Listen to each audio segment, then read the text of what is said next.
ఏం చేస్తామండి బాబు, పేపర్లలో ఏదంటే అది రాస్తూ ఉంటారు. దానికి ప్రతిదానికి మేము ఖండించాలంటే దాన్ని స్పందించాలంటే చేయలేదు. పేపర్లో రాసిందన్నీ అబద్ధాలండి. వాళ్ళు ఇష్టానుసారంగా రాసుకుంటారు. ఎప్పుడూ జరిగిందని చెప్తున్నారు. ఖండించలేదు దాన్ని. అటు నిజం లేదు కాబట్టి నేనేం ఖండించలేదు. ఎమ్మెల్యే గారికి ఒక రూపాయి లేదు, ఆయన ఎప్పుడు డబ్బులు అడిగింది లేదు. అర్థమైందా? ఈ పేపర్ వాళ్ళంతా ఊరికి అనవసరంగా చేసి మా అడ్మినిస్ట్రేషన్ ఇబ్బంది పెడతా ఉన్నారు.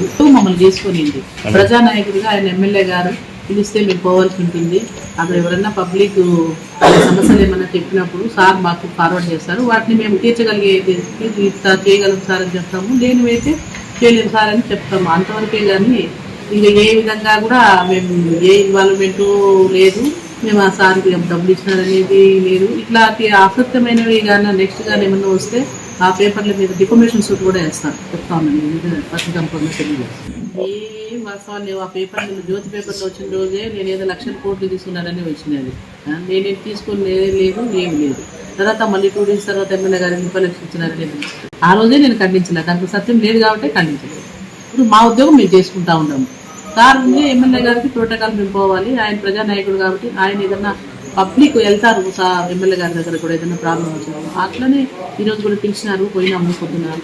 సార్ ఏదో ప్రాబ్లం చెప్పినారు హౌస్ సైడ్స్ అంటే ఇప్పుడు లేదు సార్, ఆప్షన్ వస్తుంది, ఆప్షన్ వచ్చిన తర్వాత చేస్తాం అనుకుంటున్నాము, చేసినాం అంతే. అంతకు మించి ఎమ్మెల్యే గారు కానీ మాకు కానీ ఎలాంటి విభేదాలు లేవు. లేదండి బాబు, ఎవరు క్లియరించిన సంవత్సరంలో మేము రాజకీయాలు ఎప్పుడు పోము. మా ఉద్యోగం మేము చేసుకుంటాను. మా పేపర్ నుంచి వచ్చిన కాడి నుంచి కూడా మా ఉద్యోగం మేము చేసుకుంటాం. సార్ ఎప్పుడు రెవెన్యూ చదువుకొచ్చినప్పుడు చెప్తున్నారు, అన్ని చేస్తున్నారు. ఇప్పుడు 8 రెవెన్యూ చదువుతున్నాయి సార్. ఒకసారి ఇవన్నీ అర్జీలు తీసుకోండి, తహసీల్దార్ తీసుకుంటున్నాం. అట్లా ఈ రోజు కూడా మార్నింగ్ టీజీఆర్ఎస్ ఉంటే కూడా తొందరగా రమ్మన్నారు కాబట్టి ఏం చేసి పెట్టి వచ్చినాం అంతే. హౌస్ సైడ్ అంటే నెక్స్ట్ మంత్ వస్తుంది సార్, దాన్ని చేస్తామని అప్లికేషన్ తీసుకొచ్చినాము. వాళ్ళకు కూడా చెప్పడం జరిగింది.